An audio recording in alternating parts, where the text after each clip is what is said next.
जय हिंद दोस्तों, सैनिक समाचारों में आपका हार्दिक स्वागत है। सबसे पहले हेडलाइन, डीएडीआर का चार्ट किया है जारी। आखिर इस चार्ट में क्या है खासियत? उन्होंने वर्कआउट किया है आपका एरियर, जो कि जुलाई 8 सितंबर का मिलने वाला है, और उन्होंने जितनी पे है, पेंशन है, यानी 9,000 से लगाकर 1,25,000 का चार्ट किस तरीके से 17 पेज का तैयार किया है। इससे आपको पता चल जाएगा आखिर अभी हमें यानी 8 दिन बाद हमारे खाते में कितना आएगा पैसा।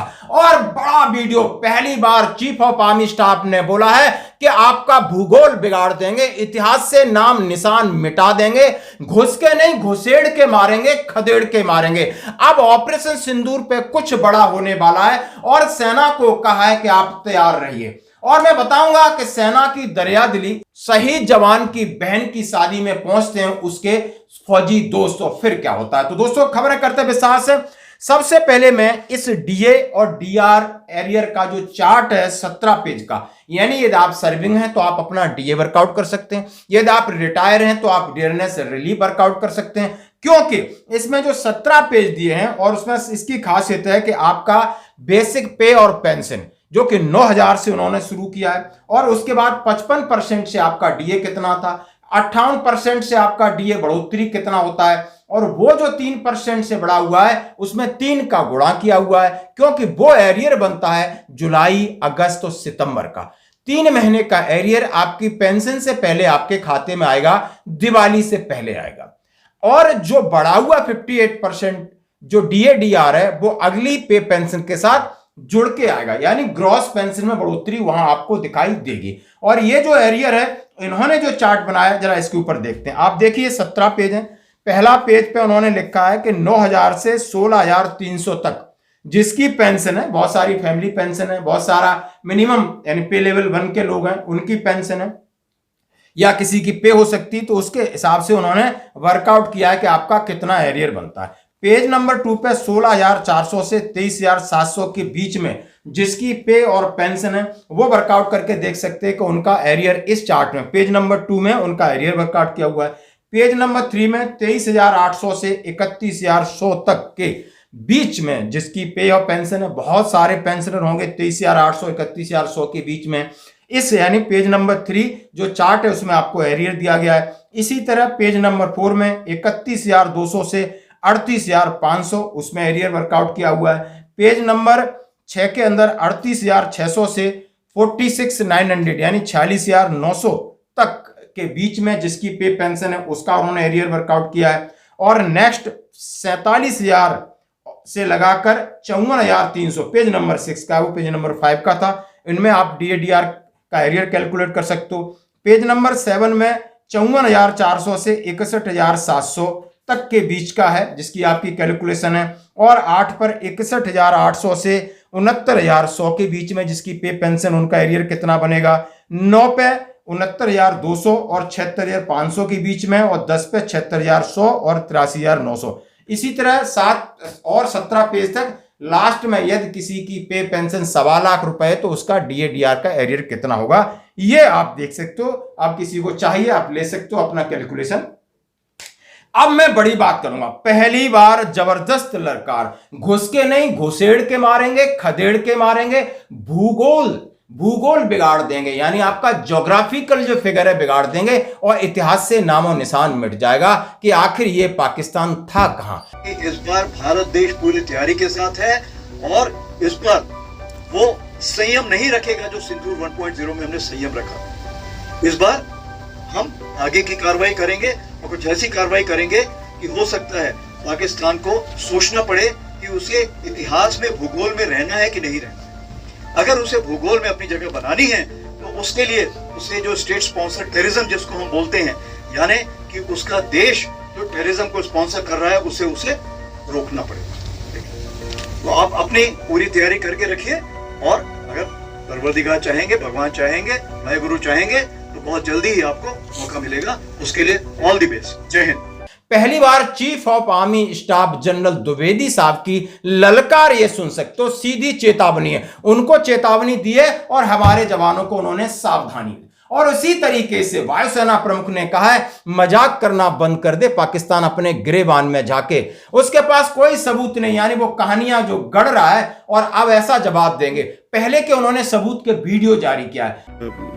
इधर जो ये क्वेश्चन में से पूछा गया कि उन्होंने कहा हमने इतने जेट गिराए, आपने कुछ नहीं बोला। मैं अभी भी कुछ नहीं बोल रहा उसके बारे में, और ना मैं बोलना चाहूंगा। अगर वो सोचते उन्होंने मेरे 15 जेट गिराए हैं, उनको सोचने दो।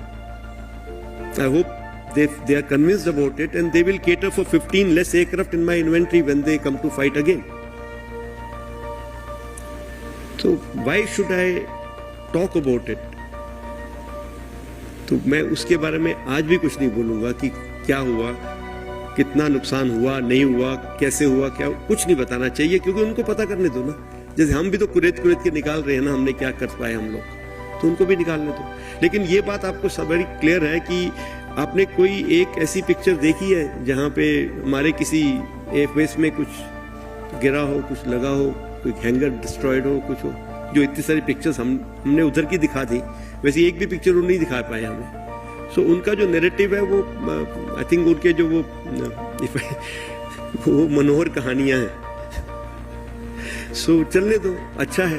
हर तरीके से ये दोस्तों तैयारी चल रही है। और मैं बात कर रहा हूं कोलकाता में सीनियर कमांड कॉन्फ्रेंस हुई, माननीय प्रधानमंत्री जी संबोधन करते हैं, रक्षा मंत्री जाते हैं और सीडीएस के साथ तीनों सेनाओं के प्रमुख जाते हैं, वहां पर मंथन होता है, फिर दिल्ली में होता है और लगातार उस दिन से आज तक 15 दिन से इस तरह की एक्टिविटीज लगातार हो रही हैं। मीडिया में आने और सब चीज मीडिया के आगे बयान दिया जा रहा है। पाकिस्तान सुन रहा है, समझ रहा है और उसके पेट में खलबली मच गई है। और हो क्यों रहा है कि पीओके में, यानी पाकिस्तान ऑक्युपाइड कश्मीर है और उसके अंदर हलचल मची हुई है। वहां सैनिकों को भी गिरफ्तार कर लिया सिविलियन से, यानी उनकी मांग है, वो परेशान हो चुके हैं और बड़ा मौका और बड़ा दस्तूर है। यहां पर इंडिया कुछ न कुछ बड़ा करने वाली है, ये आप देख सकते हो, क्योंकि पीओके में जो हो रहा है उस पर हमारी पूरी नजर है। और जैसा आप देख सकते हो कि विदेश सचिव ने क्या बोला है और उसके साथ देख सकते हो कि वहां की कंडीशन क्या है, और इसके बाद हमारे चीफ ऑफ आर्मी स्टाफ की ललकार है, वो आप सुन सकते हो। इसके साथ रक्षा मंत्री जी भी निकाय, हम डिफेंस सेक्टर में आत्मनिर्भर हो रहे हैं, अब हमें किसी की जरूरत नहीं है। डिफेंस सेक्टर में भी भारत सेल्फ रिलायंस की ओर तेजी से कदम आगे बढ़ा चुका है। विदेशों पर हमारी निर्भरता निरंतर कम होती जा रही है और इसी विजन को लेकर आज भारत एक सशक्त और वाइब्रेंट डिफेंस इंडस्ट्री खड़ा कर रहा है। हम अपनी सुरक्षा के लिए बहुत हद तक डिफेंस इंपोर्ट पर पहले निर्भर रहा करते थे, लेकिन आज हालत बदल रहे हैं। अब हर पुर्जे, हर हथियार, हर प्लेटफॉर्म पर गर्व से लिखा जा रहा है मेड इन इंडिया। पिछले महीने में ही हमारी सरकार ने 97 लाइट कॉम्बैट एयरक्राफ्ट, कितने कॉस्टली होते हैं बताने की जरूरत नहीं है, खरीदने के लिए हिंदुस्तान एरोनॉटिक्स लिमिटेड एचएएल के साथ एक समझौता किया है। इन विमानों में 64% से ज्यादा पार्ट्स इक्विपमेंट यदि लगेंगे तो 64% से ज्यादा वो इंडिजिनस होंगे, भारत में बने होंगे, भारत की धरती पर बने होंगे और भारतवासियों के हाथों बने होंगे। कहने का मतलब यह है साथियों, तेजस लड़ाकू विमान हो, आकाश मिसाइल हो, अर्जुन टैंक हो या फिर प्रचंड हेलीकॉप्टर हो, आज हमारी सेनाओं की ताकत भारतीय हाथों में बनी टेक्नोलॉजी से बढ़ रही है। अपने देश के नौजवान जितने भी हमारे ऐसे इनोवेटर्स हैं, हमारे स्टार्टअप्स हैं, उनको भी इस अवसर पर मैं बधाई देना चाहता हूं। मित्रों, आज के 10-11 साल पहले जब हमारी गवर्नमेंट बनी थी, उस समय डिफेंस का एक्सपोर्ट आप जानते हैं कितना था? अप्रॉक्सीमेटली 600 करोड़।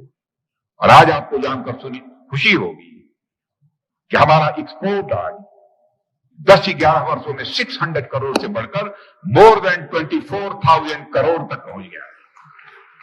और मैं आपको डिफेंस मिनिस्टर होने के नाते यकीन दिला रहा हूं, 2029 समाप्त होते होते हमारा एक्सपोर्ट मोर देन 50,000 करोड़ का होगा। साथियों, भारत हमेशा से शांति का पक्षधर रहा है। भारत ने हमेशा कोएग्जिस्टेंस, सह अस्तित्व को अपनाया है। लेकिन मेरे भाइयों बहनों, इतिहास हमें यह भी सिखाता है कि अगर हमें अपनी संस्कृति और सभ्यतागत मूल्यों की रक्षा करनी है तो हमारे पास शक्ति भी चाहिए, हमारे पास ताकत भी चाहिए। हमारी देसी सेना है और देसी हथियार होगा और देसी तरीका होगा। हर चीज की बात कर रहे हैं आप। ये एक एक वीडियो देख सकते हो जिस तरीके से चीफ ऑफ आर्मी स्टाफ ने क्या क्या कहा, इसके ऊपर बात करते हैं। भारत अब संयम नहीं रखेगा, आगे की कार्रवाई करेगा। पाकिस्तान को सोचना पड़ेगा कि भूगोल में रहना है या नहीं। यानी अब पता चल रहा है कि ऑपरेशन सिंदूर जारी है।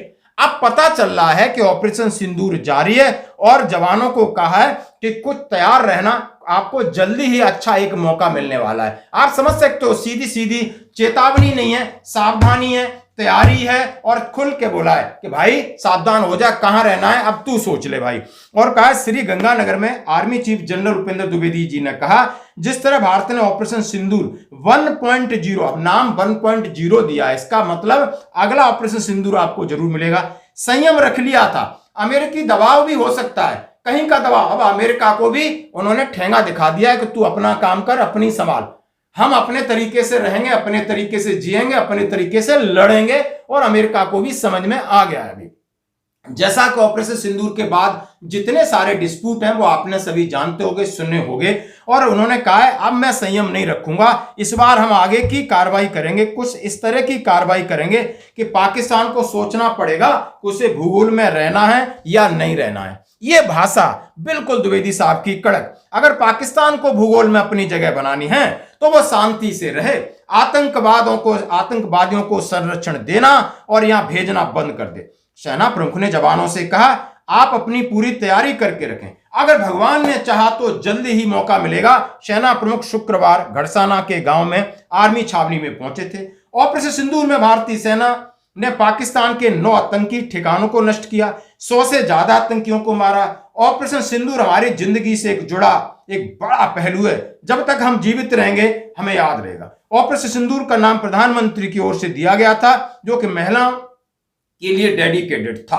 ऑपरेशन सिंदूर की सफलता पर माननीय रक्षा मंत्री जी ने कहा, और जैसा आप सुन सकते हो कि आखिर उन्होंने अपने वीडियो में कहा और सीधा सीधा जहां उन्होंने क्या क्या किया, उन्होंने कहा भारत ने सबूत पूरी दुनिया को दिखा दिए हैं। यदि पाकिस्तान ये कह रहा है कि हमने बड़ा नुकसान किया है तो अपने सबूत क्यों नहीं हमारे सामने रखता, ये वायुसेना प्रमुख ने भी कहा। और उन्होंने अपना एक वीडियो जारी किया कि हमने कैसे आतंकी ठिकानों को नेस्ता नाबूद किया, और इसकी झलक देख सकते हो। तो दोस्तों तैयार रहना होगा, आप सर्विंग हैं या एक्स सर्विसमैन है, देशवासियों, हमारे सेना प्रमुख की आपको बात सुननी होगी, क्योंकि ये बात हमेशा सटीक कहते हैं, समय पर कहते हैं और सही कहते हैं। और ये चेतावनी भी बहुत जबरदस्त तरीके की है जो कि कल से वायरल हो रही है। तो दोस्तों आइए और बात करते हैं हम अपने सेना के ट्रेडिशन की। और सेना के ट्रेडिशन की बात क्यों न करें, सबसे खूबसूरत ट्रेडिशन है यदि भाईचारा है, सर्वधर्म संभाव है तो सेना के अंदर है। और उसी में हम पले बड़े होकर के आज यहां खड़े हैं। जैसे कहें एक शहीद है, हिमाचल प्रदेश सिरमौर का रहने वाला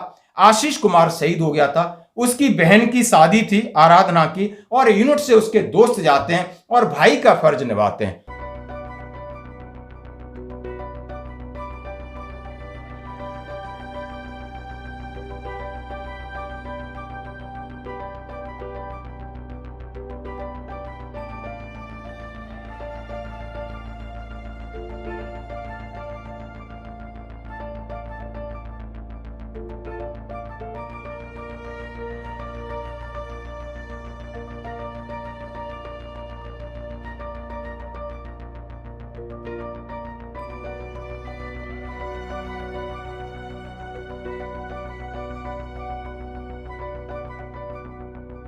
उसके सहयोग करते हैं, विदाई करते हैं। और ये इससे बड़ा भाईचारा, इससे बड़ी सामाजिक, कहते हैं ना, सामाजिक एकता की कोई मिसाल हो सकती है? धन्यवाद।